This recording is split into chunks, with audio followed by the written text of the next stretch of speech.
자, 오늘 우리가 살펴볼 성경은 신약 성경 296페이지 고린도후서 10장의 말씀입니다. 고린도후서 10장 4절에서 7절까지의 말씀, 그리고 17절과 18절의 말씀, 이렇게 두 부분을 보도록 하겠습니다. 먼저 고린도후서 10장 4절에서 7절까지의 말씀 찾으셨으면 우리 같이 읽겠습니다. 시작. 우리의 싸우는 무기는 육신에 속한 것이 아니요 오직 어떠한 견고한 진도 무너뜨리는 하나님의 능력이라. 모든 이론을 무너뜨리며 하나님 아는 것을 대적하여 높아진 것을 다 무너뜨리고 모든 생각을 사로잡아 그리스도에게 복종하게 하니 너희의 복종이 온전하게 될 때 모든 복종하지 않은 것을 벌하려고 준비하는 중에 있도다. 너희는 외모만 보는도다. 만일 사람이 자기가 그리스도에게 속한 줄을 믿을진대 자기가 그리스도에게 속한 것 같이 우리도 그러한 줄을 자기 속으로 다시 생각할 것이라. 17절과 18절 같이 읽겠습니다. 시작. 자랑하는 자는 주 안에서 자랑할지니라. 옳다 인정함을 받는 자는 자기를 칭찬하는 자가 아니요 오직 주께서 칭찬하시는 자니라. 하나님의 말씀입니다. 아멘. 자, 고린도 후서는 바울이 쓴 여러 편지들 중에서도 개인적인 자기의 감정이 가장 잘 드러나 있는 서신서 중에 하나입니다. 바울이 고린도 교회에 총 4통의 편지를 남겼지만 그 중에서 지금 남아있는 것은 2통의 편지입니다. 그것이 바로 고린도 전서와 후서인데 바울이 고린도 교회를 다시 방문하겠다 이제 약속을 했었거든요. 고린도 교회를 떠난 후에. 그런데 그 약속이 제대로 이루어지질 못했어요. 여러 가지 사정 때문에. 그랬더니 이제 고린도 교회에 거짓 교사들이 그곳에 자리를 잡으면서 바울에 대해서 여러 가지 비난을 하게 됩니다. 바울이 약속도 지키지 않는다. 또 특별히 가장 그 바울에 대해서 공격했던 것이 바울의 사도권입니다. 바울을 어떻게 사도로 인정할 수 있겠느냐? 특별히 바울의 외모라든지 언변이라든지 이런 것을 가지고 바울에게 공격을 해요. 거기에 대해서 이제 바울이 쓴 편지가 답변으로 쓴 편지가 고린도 후서인데 바울이 아주 어떻게 보면 자기의 그 좀 불편한 마음을 잘 나타내면서 자기의 그 사도권을 아주 적극적으로 방어하는 모습을 우리가 보게 됩니다. 고린도후서 10장서부터는 바울의 어조가 조금 바뀌어요. 9장까지의 어조는 고린도 교회 성도들을 어떻게 하든지 좀 유순하게 대하고 그런 그 바울의 태도가 10장서부터는 좀 그 과격한 언어로 바뀌는데 특별히 10장서부터 바울이 상대하는 사람들이 당시 고린도 교회에 몰래 들어온 거짓 교사들이었다. 사실 고린도 교회는 누가 개척을 했냐면 바울이 개척을 했거든요. 바울이 참 너무너무 큰 수고를 하고 개척을 했단 말이에요. 근데 나중에 들어온 사람들이 전혀 바울의 그런 것을 인정하려 하지 않고 바울을 지워버리려 했어요. 이제 거기에 대해서 이제 바울이 내 이름이 지워져도 좋다. 그러나 내가 예수 그리스도의 사도로서 일을 했다는 것은 결코 나는 부정하고 싶지 않다 하는 자기의 마음이 잘 나타나 있습니다. 자, 1절에 보면 너희를 대면하면 유순하고 떠나 있으면 너희에 대하여 담대한 나 바울은 이렇게 돼 있죠. 바울이 비난받는 이유 중에 하나가 너무 사람이 유순하다는 거예요. 참 별의별 걸 가지고 다 비난을 하죠. 여러분, 바울을 제가 만나보지는 못했어요. 그러나 제가 성경을 통해서 짐작하고 깨닫는 바울은 정말 보통 분이 아니에요. 머리의 회전도 거의 천재고요. 또 어떤 일을 한번 결단을 하면 그것을 이루어내는 그 의지력이라든지 이런 것은 거의 세계 최고 수준인 것 같아요. 근데 그런 바울이 유순하다고 이렇게 마음대로 자기들 잣대로 재고 판단을 하려고 합니다. 그리스 신화에 프로크루스테스의 침대라는 그런 말이 있는데, 프로크루스테스라는 요 신은 아테네 근교에 집을 하나 딱 지어놓고요, 지나가는 사람들을 붙잡아가지고 자기 집으로 끌고 갑니다. 그래서 자기 집에 가면 아주 특별한 침대가 있는데, 그 붙잡아온 사람을 그 침대에다 딱 눕혀가지고 만약 키가 침대보다 크면 그 침대에 맞춰서 잘라버립니다. 잘라서 죽여버려요. 반대로 키가 너무 작아서 그 침대보다 작다, 그러면 그 사람을 늘려서 죽입니다.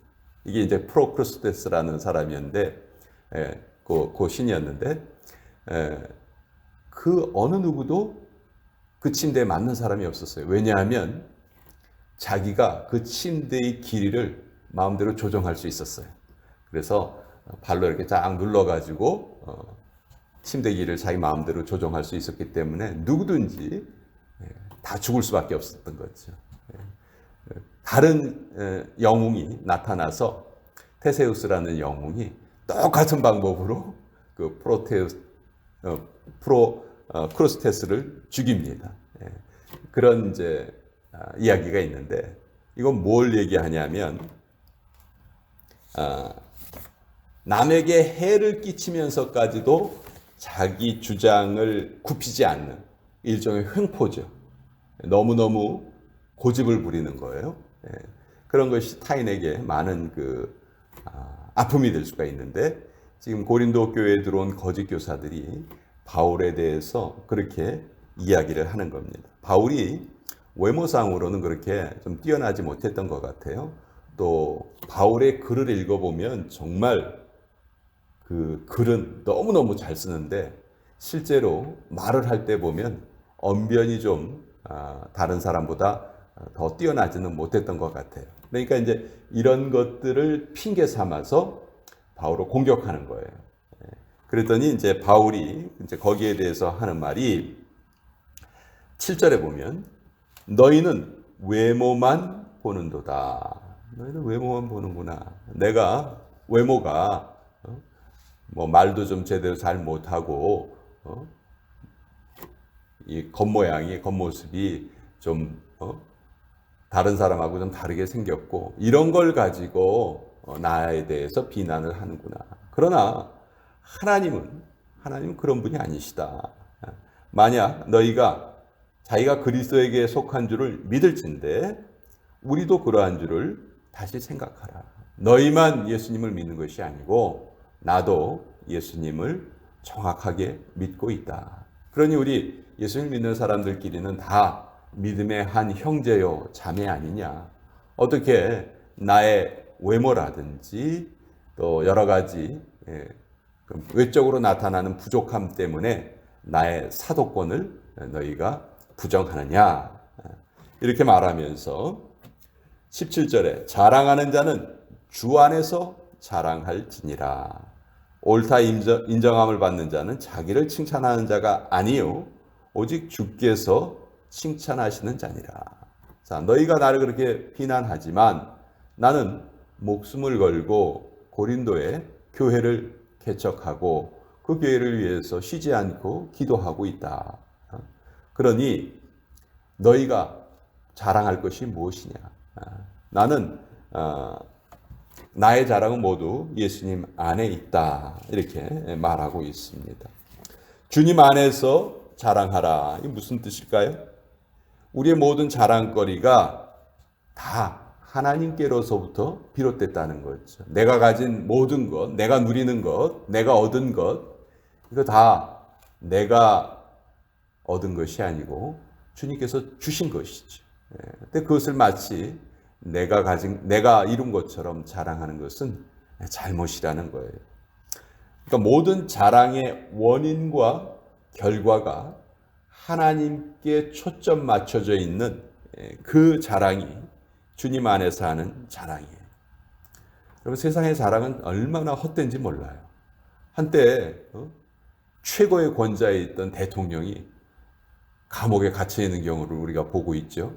참 너무 극과 극이란 말이에요. 그러니까 세상 자랑은 이렇게 어떻게 보면 너무 허무해요. 우리가 세상의 자랑을 목표로 살아간다면 우리의 인생이 허무할 수밖에 없다는 거예요. 그래서 우리의 인생의 목표는 오직 주님 안에서 자랑거리를 더 많이 가져가는 것이죠. 더 많이 얻는 것이죠. 우리가 매일매일 정말 정결하게 살려고 애를 씁니다. 우리 저나 여러분이나 열심히 다 기도하실 거예요. 근데 주님, 제가 죄를 짓지 않게 해주시옵소서. 이렇게 기도하는 것만으로, 또 내가 그렇게 죄를 짓지 말아야 되겠다 결심하는 것만으로 그런 삶을 살아가기는 너무 어려워요. 우는 대적 마귀가 우리보다 훨씬 힘이 강하고 영적으로 우리보다 우위에 있습니다.